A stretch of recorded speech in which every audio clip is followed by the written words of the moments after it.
Painted application ધોરણ 6 થી 12ના વિદ્યાર્થીઓ માટે અપડેટ થઈ ચૂકી છે. આ એપ્લિકેશનમાં શું છે? બધા જ વિષયના વિડીયોઝ છે. ગુજરાતની બેસ્ટ ફેકલ્ટી દ્વારા લાઈવ લેક્ચર્સ છે. આઈએમપી પ્રશ્ન છે, ટેસ્ટ સિરીઝ છે અને ગુજરાતના તમામ વિદ્યાર્થીઓ સાથે તમે તમારી કમ્પેરિઝન કરી શકો છો. ગેમિફિકેશન છે અને બીજું ઘણું બધું. તો તમે એપ્લિકેશન ડાઉનલોડ ન કરી હોય તો ડિસ્ક્રિપ્શનમાં લિંક આપી છે. હમણાં જ પ્લે સ્ટોર ઉપર જાઓ અને એપ્લિકેશન ડાઉનલોડ કરો.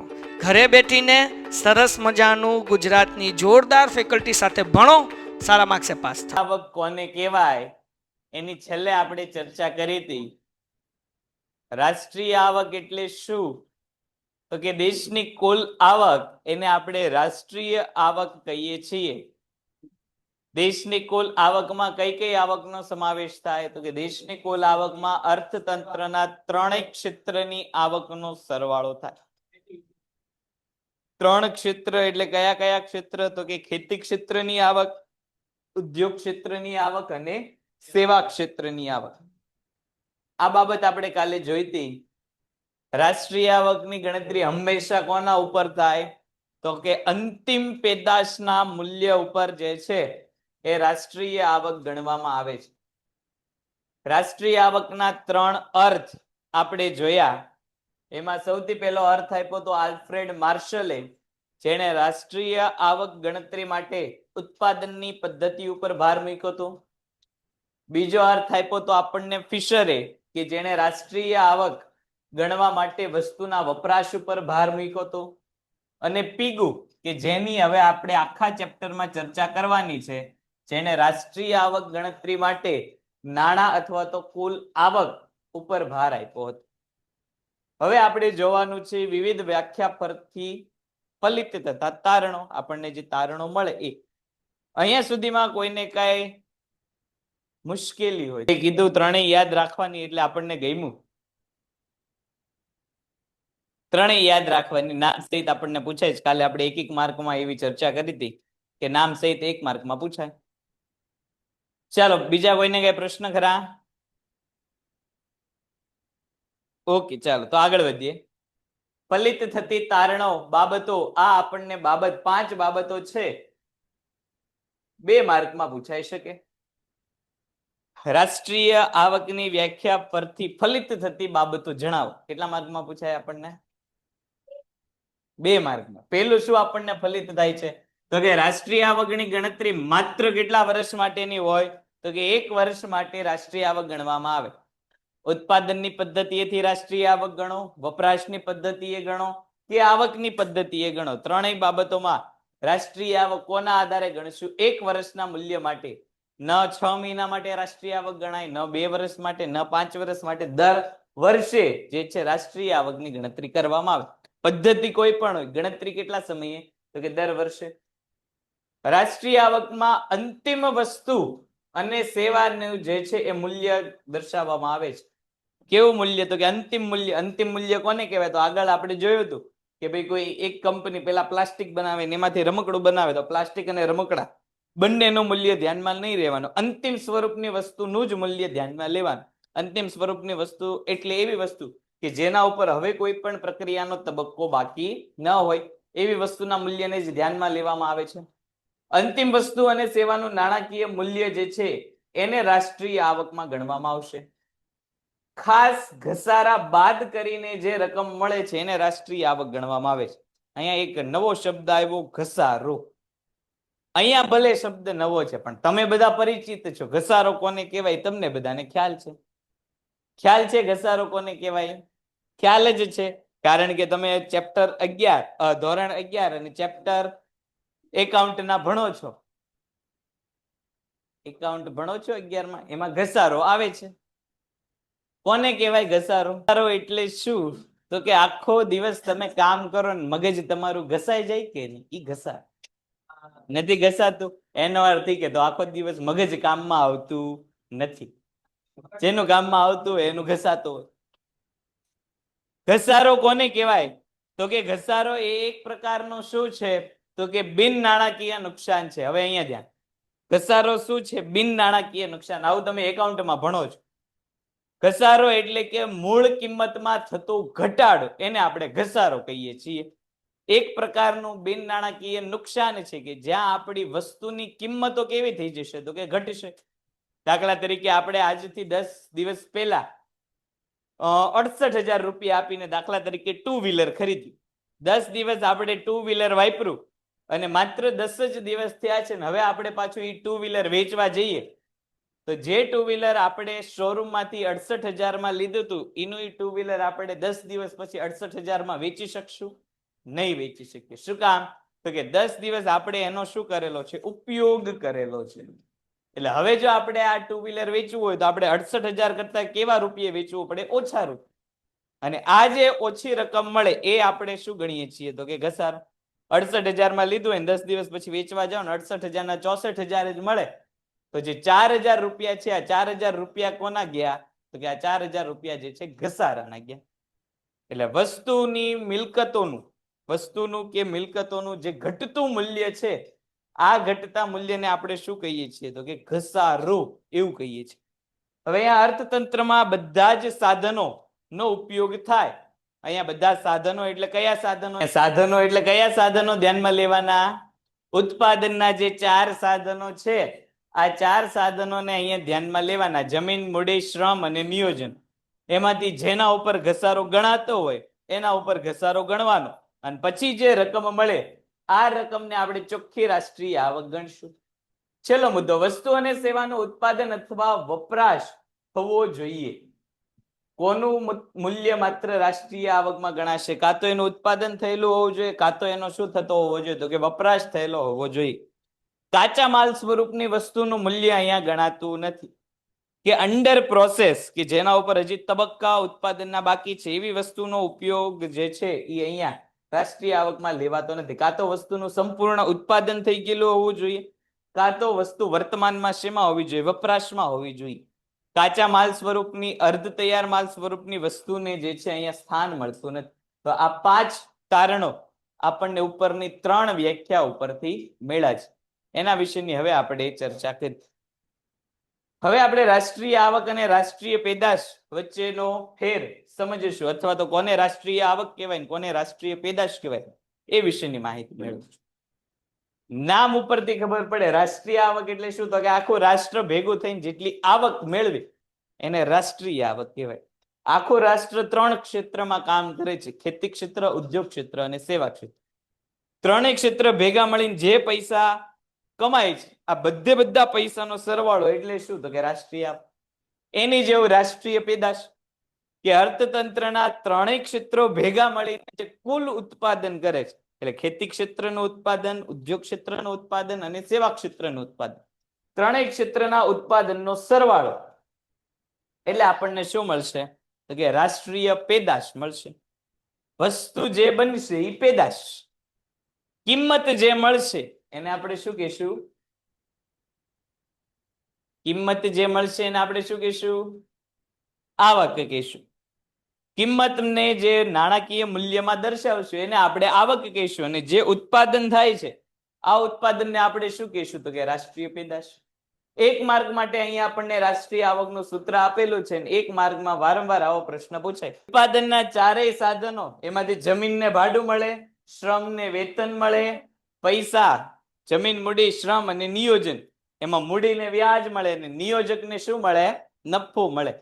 ઉત્પાદનના 4 સાધનો અને 4 સાધનોને જે વળતર મળે છે આ વળતરનો સરવાળો એટલે શું તો કે રાષ્ટ્રીય આવક. એક માર્ક માટે જે છે વારંવાર આ પ્રશ્ન પૂછાય છે અને રાષ્ટ્રીય આવકનું સૂત્ર યાદ રાખવાનું. રાષ્ટ્રીય આવક એટલે શું તો કે કુલ વળતરનો સરવાળો. હવે અહીંયા આપેલા છે 4 ઉત્પાદનના સાધનો, એની બદલે આપણે કાલે શું જોયું હતું તો કે 3 ક્ષેત્રની આવક જોઈતી. આપણે કાલે શું જોયું હતું? 3 ક્ષેત્રની આવક. 3 ક્ષેત્ર ભેગા થઈને જે પૈસા કમાતા હોય એને પણ શું કહેવાય તો કે રાષ્ટ્રીય આવક કહેવાય. અને ઉત્પાદનના 4 સાધનો ભેગા થઈને જે આવક કમાતા હોય એને પણ શું કહેવાય તો કે રાષ્ટ્રીય આવક જ કહેવાય. ટૂંકમાં દેશની કુલ આવક એ પછી 3 ક્ષેત્રની આવકનો સરવાળો હોય અથવા તો ઉત્પાદનના 4 સાધનોની આવકનો સરવાળો હોય. હવે આ 4 સાધનો ક્યાં કામ કરતા હશે તો કે કાં તો ખેતીમાં કામ કરતા હશે, કાં તો ઉદ્યોગમાં, કાં તો સેવા ક્ષેત્રમાં. એટલે બંનેમાંથી જે આવક મળે એના કુલ સરવાળાને આપણે શું કહીએ છીએ? રાષ્ટ્રીય આવક કહીએ છીએ.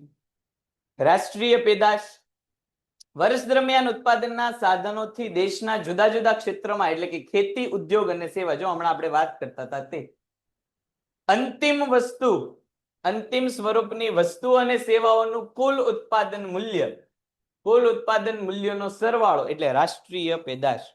ઉત્પાદનના ત્રણેય ક્ષેત્રો જે છે જેટલું ઉત્પાદન કરતા હોય આ બધું ઉત્પાદનની જે મૂલ્ય છે, પછી ખેતી ક્ષેત્રનું મૂલ્ય હોય, સેવા ક્ષેત્રનું મૂલ્ય હોય કે ઉદ્યોગ ક્ષેત્રનું મૂલ્ય હોય, આ ત્રણેય ક્ષેત્રનું કુલ ઉત્પાદન મૂલ્ય એને આપણે શું કહીશું તો કે રાષ્ટ્રીય આવક કહીશું. ત્રણેય ક્ષેત્ર ભેગા મળીને જેટલી વસ્તુનું ઉત્પાદન કરે છે આ બધી વસ્તુના ઉત્પાદનના મૂલ્યને આપણે રાષ્ટ્રીય પેદાશ કહીશું. રાષ્ટ્રીય પેદાશ બરાબર ખેતી, ઉદ્યોગ વત્તા સેવા ક્ષેત્રનું કુલ ઉત્પાદન.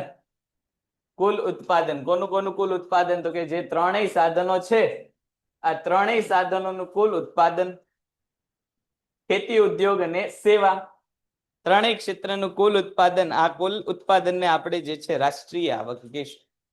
ચારેય સાધનોની આવકનો સરવાળો એટલે રાષ્ટ્રીય આવક. ચારેય સાધનોની આવકનો સરવાળો એટલે રાષ્ટ્રીય આવક. ત્રણેય ક્ષેત્રનું ઉત્પાદન એટલે રાષ્ટ્રીય ઉત્પાદન અથવા તો રાષ્ટ્રીય પેદાશ. અહીંયા સુધીમાં કોઈને કઈ પ્રશ્ન હોય તો બોલો. આવક એટલે શું તો કે ત્રણેય ભેગા થઈને, ચારેય ભેગા થઈને ઉત્પાદનના સાધનો જે રકમ મેળવે છે આ રકમનો સરવાળો એટલે આવક. અને ચારેય સાધનો ભેગા થઈને જે ઉત્પાદન કરે છે અથવા તો ત્રણેય ક્ષેત્ર ભેગો થઈને જે ઉત્પાદન કરે એ પેદાશ. આવક કમાય ઈ આવક, રાષ્ટ્રીય આવક. વસ્તુ બનતી હોય, ઉત્પાદન થતું હોય તો એ પેદાશ કહેવાય. પૈસા મળતા હોય, આવક થતી હોય એને રાષ્ટ્રીય આવક કહેવાય. જો રાજ્યનો હસ્તક્ષેપ ન હોય એટલે કે કરવેરા વગેરે ન હોય અને વિદેશ વેપાર પણ ન હોય એટલે કે આયાત નિકાસ ન થતું હોય તો રાષ્ટ્રીય આવક અને રાષ્ટ્રીય પેદાશ કેવા ગણાય તો કે એક સરખા ગણાય. જો મોસ્ટ આઈએમપી પ્રશ્ન તમને જે છે એક માર્કમાં પૂછાય, ક્યારે રાષ્ટ્રીય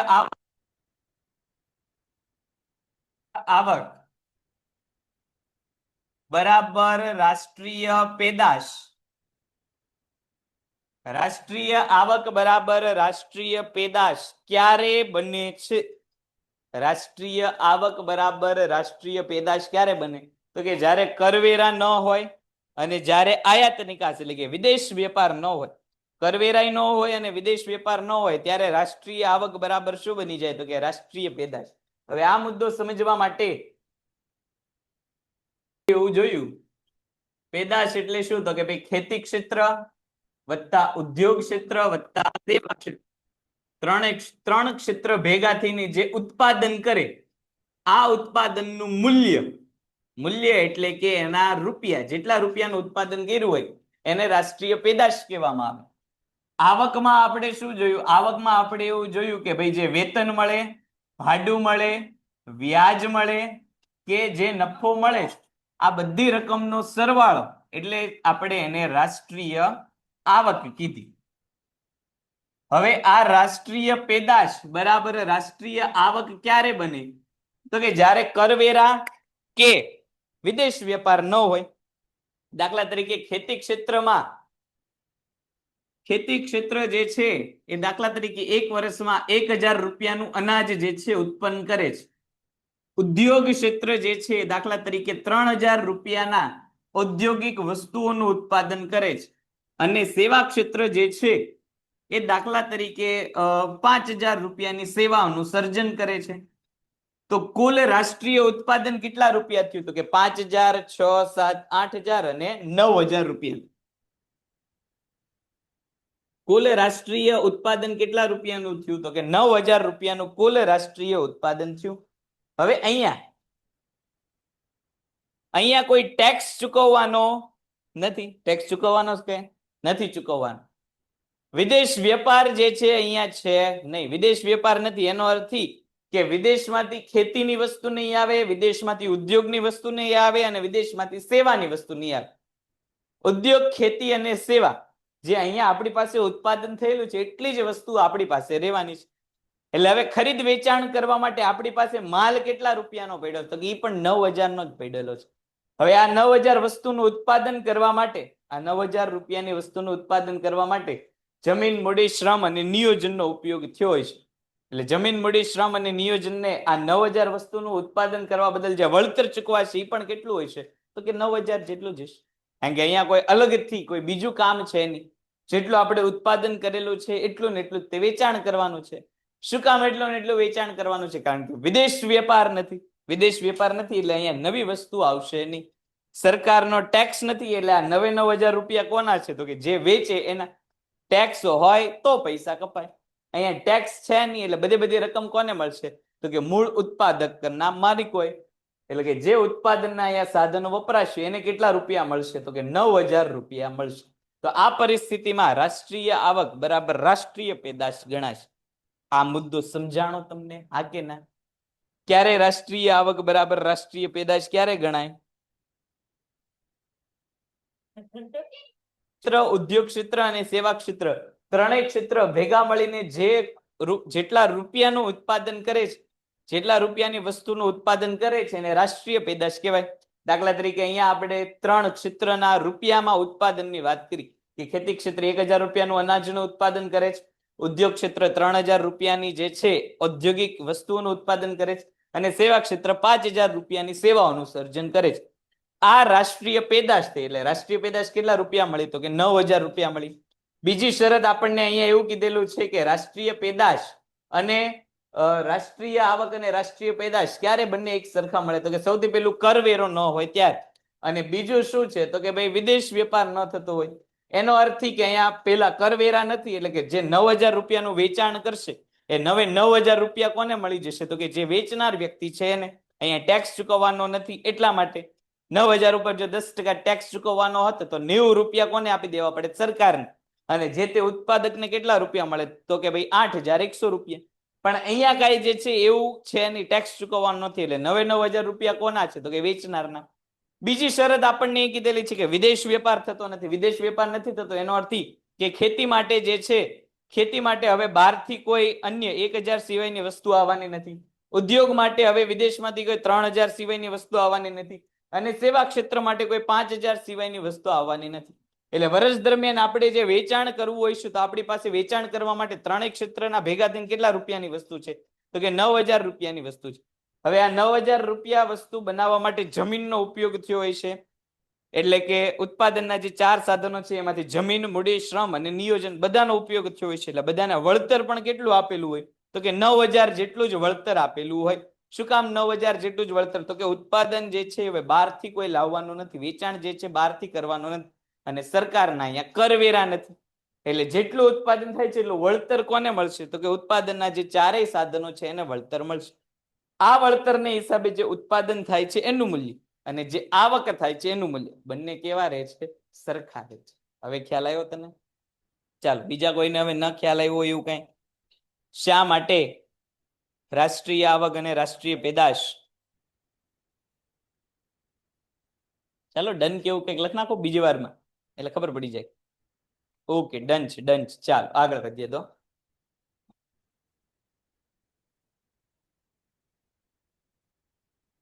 રાષ્ટ્રીય આવકનો ચક્રાકાર પ્રવાહ આપણને જે છે 3 માર્કમાં પૂછાઈ શકે અને 5 માર્કમાં પણ પૂછાઈ શકે.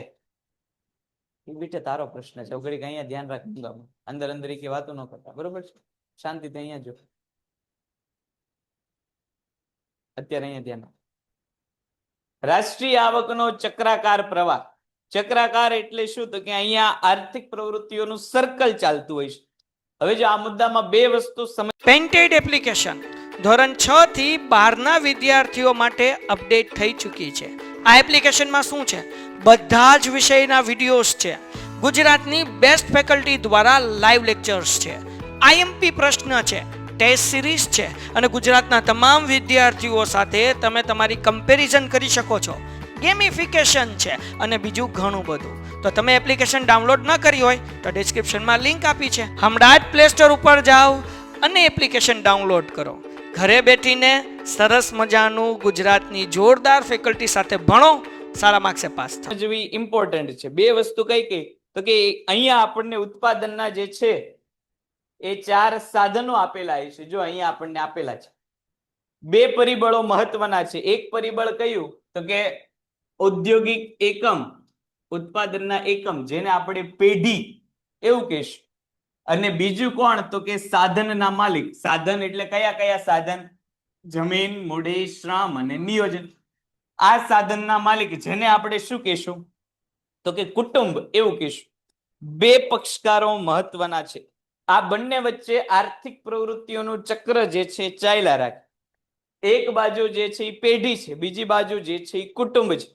કુટુંબ પાસે શું છે તો કે જમીન, મૂડી, શ્રમ અને નિયોજન છે. કુટુંબ પાસે શું છે તો કે જમીન, મૂડી, શ્રમ અને નિયોજન.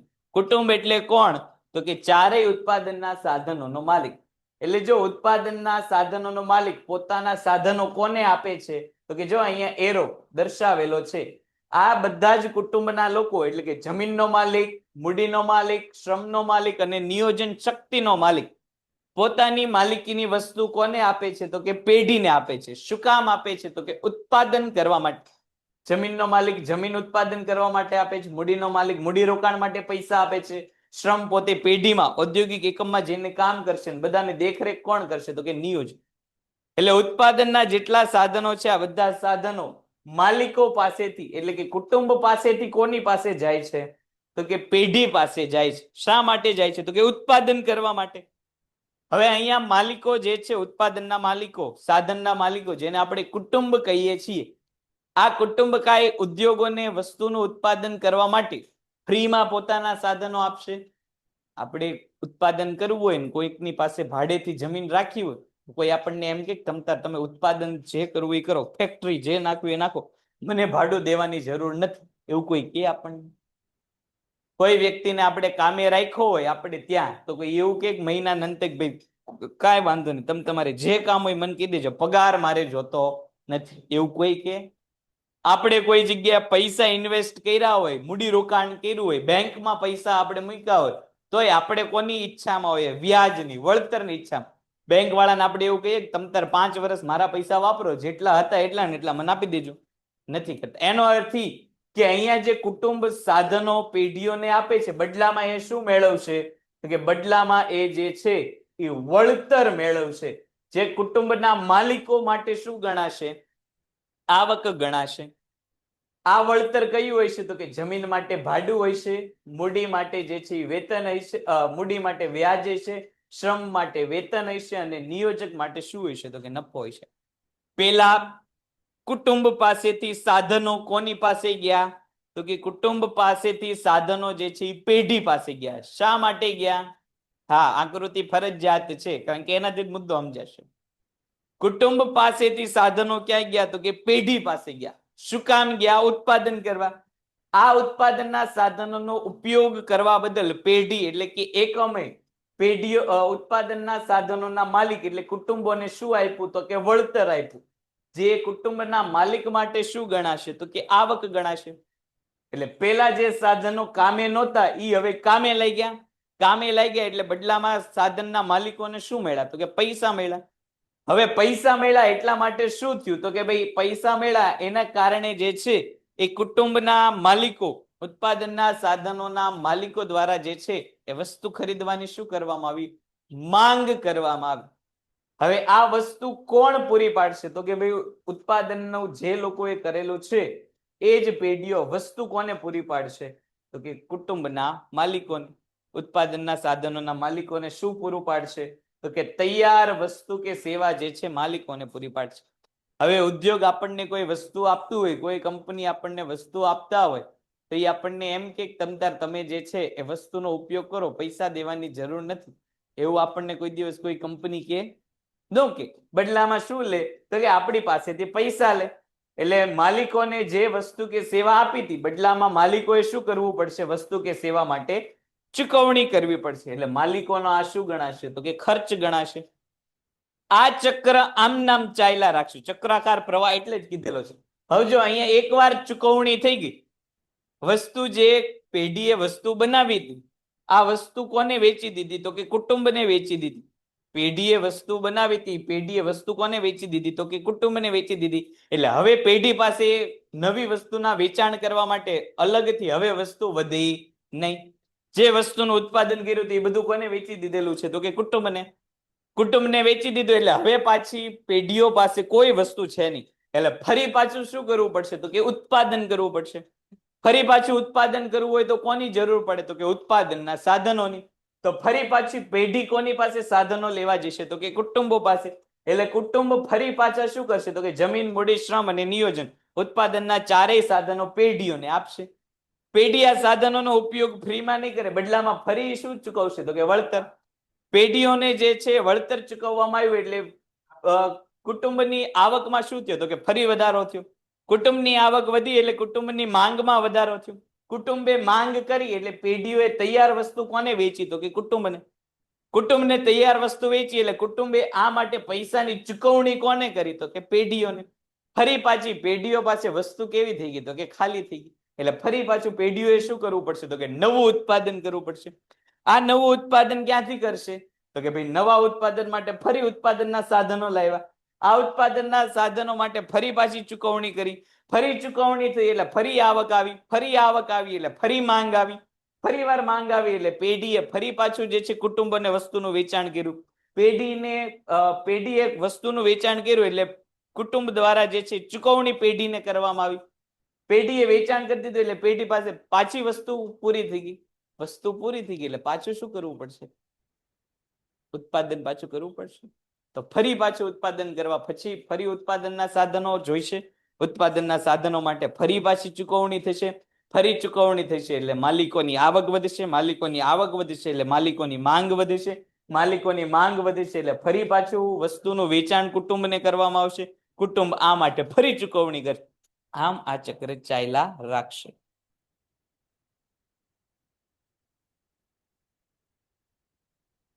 કુટુંબને ખર્ચ કેમ થયો એ ન સમજાણું. હવે જો પેઢી જે તૈયાર વસ્તુ કુટુંબને વેચશે તો પેઢી કઈ ફ્રીમાં વેચશે? પેઢી એમ કે છે કે ભાઈ તમે વસ્તુ લેતા જાઓ, પૈસા કાંઈ દેવાની જરૂર છે નહીં. એવું નહીં થાય. પેઢી પોતાની વસ્તુ જે કુટુંબને વેચી છે એના બદલામાં શું મેળવશે? પૈસા મેળવશે, નાણાં મેળવશે. એટલે કુટુંબે પોતે જે સેવા કે વસ્તુ લે છે એના ચાલો વાત આપણે એવી કરતા હતા કે આખો મુદ્દો જે છે એ આપણને 2 માર્ક માટે પૂછવા માટે આઈએમપી છે અને આ મહત્વની બાબતો અને વ્યાખ્યાઓ એ આપણને 1 માર્કમાં પૂછવા માટે કેવું છે? આઈએમપી છે. ખ્યાલ આવ્યું તને બેટા? શું પૂછાશે અહીંથી? ખાસ આપણે ધ્યાન રાખવાના ફૂલ ફોર્મ આપણને આમાં MCQ માં હશે. સૌથી પહેલું કુલ આંતરિક પેદાશ, જેને આપણે GDP એવું કહીએ છીએ. બહુ સમજવા જેવી બાબત છે GDP, ગ્રોસ ડોમેસ્ટિક પ્રોડક્ટ. હવે 1 માર્ક માટે MCQ માં આમાંથી એકાદું ફૂલ ફોર્મ હશે.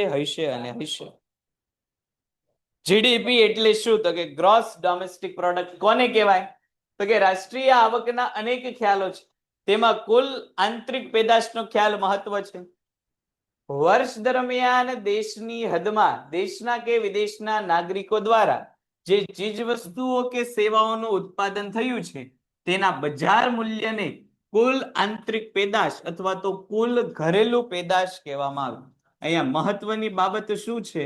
તો કે એક તો ઉત્પાદન થયેલું હોવું જોઈએ અને બીજું ક્યાં ઉત્પાદન થયેલું હોવું જોઈએ? તો કે દેશની હદની અંદર ઉત્પાદન. પછી કોઈ પણ વ્યક્તિએ કર્યું હોય, દેશના નાગરિકોએ કરેલું હોય કે વિદેશના નાગરિકોએ. દાખલા તરીકે ભાઈ ટાટા કંપની છે તો કે ટાટા કંપનીએ પોતાની 4 વ્હીલ, દાખલા તરીકે ભાઈ 500 કરોડ રૂપિયાની 4 વ્હીલ જે છે, 500 કરોડ રૂપિયાની 4 વ્હીલ એ ભારત દેશમાં બનાવી અને ભારતની બાજુમાં તે ટાટાની એટલે કે ભાઈ ચીનમાં ટાટાની જે છે ફેક્ટરી છે અને ત્યાં ટાટા કંપનીએ કેટલા રૂપિયાની ગાડીઓ બનાવી? તો કે ભાઈ 400 કરોડ રૂપિયાની જે છે એ ગાડીઓ બનાવી. તો જીડીપીમાં આપણે જે છે જીડીપીમાં આપણે કેટલા રૂપિયા ગણશું? તો જીડીપી કેટલા રૂપિયા ગણાશે? જીડીપી કેટલા રૂપિયા ગણાશે? કેટલા કેટલા કેટલા કેટલા કેટલા કેટલા ટાટા નામની કંપની છે, ભારતમાં એને જે છે એ ભારતની ફેક્ટરીમાંથી 500 કરોડ રૂપિયાની ગાડીઓ બનાવેલી છે અને ભારતની બાજુનો દેશ એટલે કે ચીનની ફેક્ટરીમાંથી એને 400 કરોડ રૂપિયાની ગાડીઓ બનાવેલી છે. તો જીડીપીમાં આપણે કેટલા રૂપિયા જીડીપીમાં આપણે જે છે કેટલા રૂપિયા આમાં ધ્યાને લઈશું? કેટલા? હે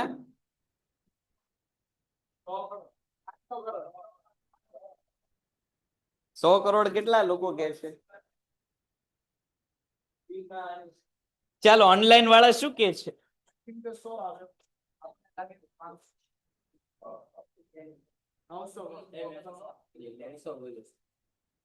તો જવાબ આવે 500 કરોડ.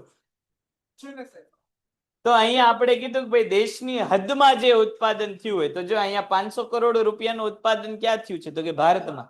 ભારતની બહાર ગમે એટલું ઉત્પાદન થાય, આપણને એની હારે કાંઈ મતલબ છે નહીં.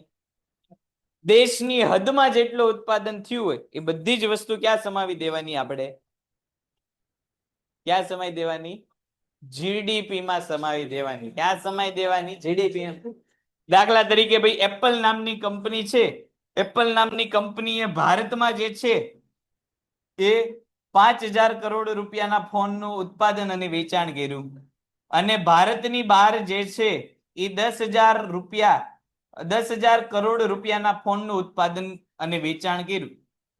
ખાલી વેચાણ કર્યું અને ઉત્પાદન જે છે એને બધું ક્યાં કર્યું હતું? તો કે ભારતમાં કર્યું હતું.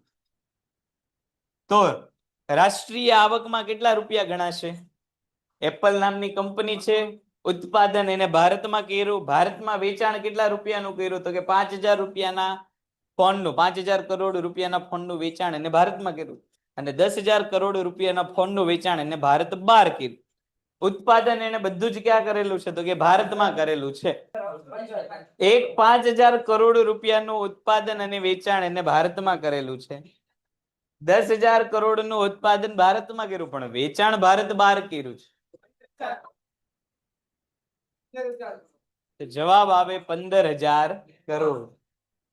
કારણ કે અહીંયા આપણે જીડીપી માં શું લેવાનું છે? તો કે કુલ જે ઉત્પાદન થાય છે, કુલ જે ઉત્પાદન થાય ને ક્યાં ઉત્પાદન થવું જોઈએ? દેશની હદમાં ઉત્પાદન થવું જોઈએ. પણ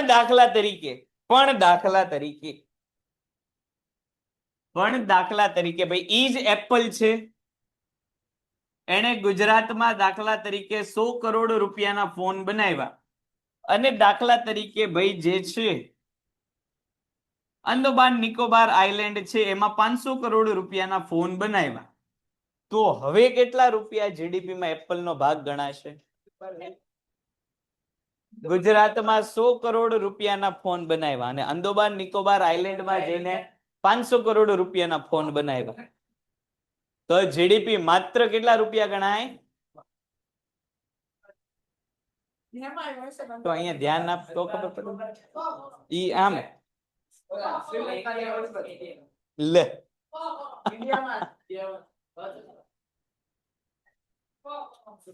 તો ગણાશે 600 કરોડ રૂપિયા.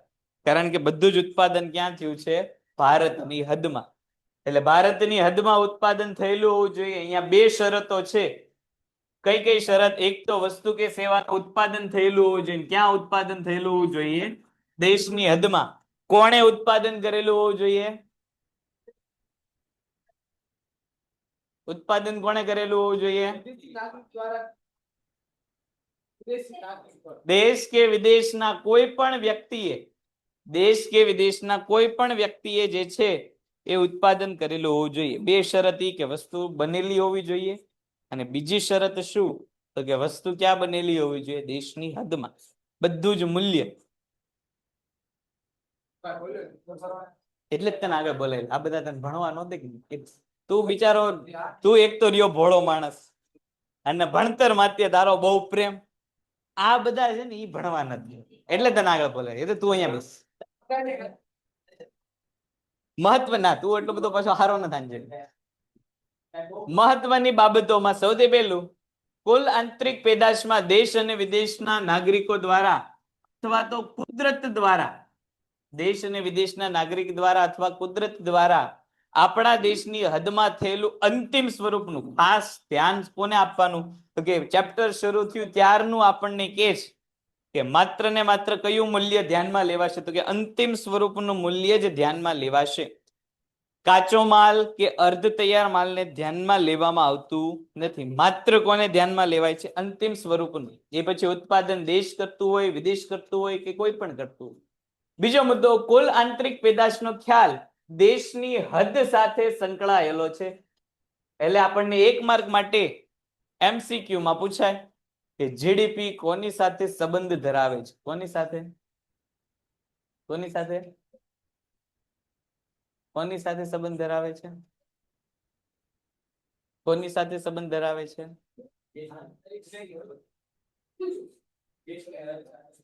હદ સાથે સંબંધ ધરાવે છે. કોણ ધરાવે છે? જીડીપી. આમ દેશના નાગરિકો વિદેશોમાં કરેલું ઉત્પાદન અથવા દેશના નાગરિકોએ વિદેશમાંથી મળેલી આવકની ગણતરી અહીંયા ધ્યાનમાં લેવાતી નથી. એટલે વિદેશ હારે જે વેપાર થાય એની હારે આપણને કાંઈ લેવા દેવા નથી. હમણાં આપણે ટાટાનું ઉદાહરણ જોયું. ભારતમાં 500 કરોડ રૂપિયાનું ઉત્પાદન કર્યું, ચીનમાં જઈને 400 કરોડ રૂપિયાનું. ટાટા ભલે ભારતીય કંપની કહેવાય, પણ વિદેશમાં જે ઉત્પાદન કરે એની સાથે આપણને કાંઈ સંબંધ છે નહીં. જીડીપીમાં માત્ર કેટલા રૂપિયાની વસ્તુ ગણાશે? તો કે જેટલા રૂપિયાની વસ્તુ આપણા દેશની સરહદની અંદર થઈ છે એટલી જ વસ્તુ અહીંયા ગણાશે. છેલ્લું, ઉભી થઈ જાય ત્યાંથી. હાલ તો હા, ઉભી થઈ જાય. બેગ મૂકી દે ને બહાર આવતી રહે. હાલ બહાર આવતી રહે બેગ મૂકીને. હાલ ઉભી થા, ક્લાસની બહાર બી જા. હાલ ફટાફટ ન્યા જ ઉભી રહેજો. તાર જાઉં સૌ વાત કરવી તારે? જાઉં બાર તાર જઈને વાત કરવી? જા તું યાર, હાલ જા, આવી જા. હવે અહીંયા ધ્યાન આપજે. તમારે ભાઈ છેલ્લે માંથી કોઈ જવું? તાર જવું? જવું હોય તો બહાર આવી જા. વચમાં નો અવાજ આવવો જોઈએ, ન જવો જોઈએ. બોલતી નથી, બહુ સારી વાત છે. નવું આવવું હોય ન જોઈએ.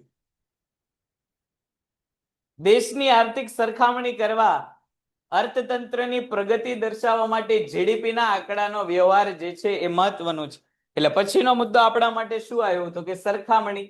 આપણને ખબર છે કે ભાઈ જીડીપી કુલ ઘરેલું પેદાશમાં 4થા નંબરની સૌથી મોટી અર્થવ્યવસ્થા છીએ. આપણે કેટલામાં નંબરની અર્થવ્યવસ્થા છીએ? 4થા નંબરની સૌથી મોટી અર્થવ્યવસ્થા છીએ. અમેરિકા, ચીન અને જર્મની જેવા દેશો, આમ જર્મનીથી જાપાનથી આપણે આમ ઉત્પાદનમાં જે છે આગળ પાછળ થઈ રાખીએ. એટલે આમ ઘડીકમાં 3જા નંબરે હોય, 4થા નંબરે, પણ આપણે 4થા નંબરે માનીએ. એટલે કે કુલ ઘરેલું ઉત્પાદનમાં, એટલે કે ત્યાં જેટલું ઉત્પાદન થાય છે એની કરતા આપણા દેશમાં ઉત્પાદન કેવું થાય છે? તો કે વધારે.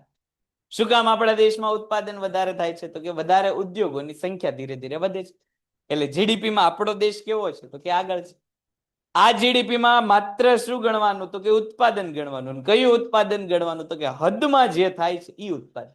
કોણે કરેલું ઉત્પાદન હોવું જોઈએ? તો કે દેશનો વ્યક્તિ હોવો જોઈએ કે વિદેશનો વ્યક્તિ, કોઈ પણ હોય. ઉત્પાદન ક્યાં કરવો જોઈએ? તો કે દેશની સરહદની અંદર. એને આપણે જીડીપી એવું કહીએ છીએ. બીજો મુદ્દો, શુદ્ધ આંતરિક પેદાશ, જેને આપણે નેટ ડોમેસ્ટિક પ્રોડક્ટ એવું કહીએ છીએ, એનડીપી. MCQ માં આપણને એનડીપી નું ફૂલ ફોર્મ પૂછાય. તો એનડીપી કોને કહેવાય? તો કે જીડીપી માંથી ઘસારો બાદ કરશું. આ એનડીપી નું સૂત્ર છે. કાંઈ છે નહીં, જે આપણે જીડીપી માં જોયું એટલી ને એટલી બધી વસ્તુ અહીંયા છે, પણ એકમાત્ર એડિશન શું? તો કે ઘસારો આપણે બાદ કરી દેવા. આપણે પાકો સરવૈયું બનાવીએ ત્યારે કાયમી મિલકતોની ચોખ્ખું મૂલ્ય છેલ્લે આપણે દર્શાવ્યું.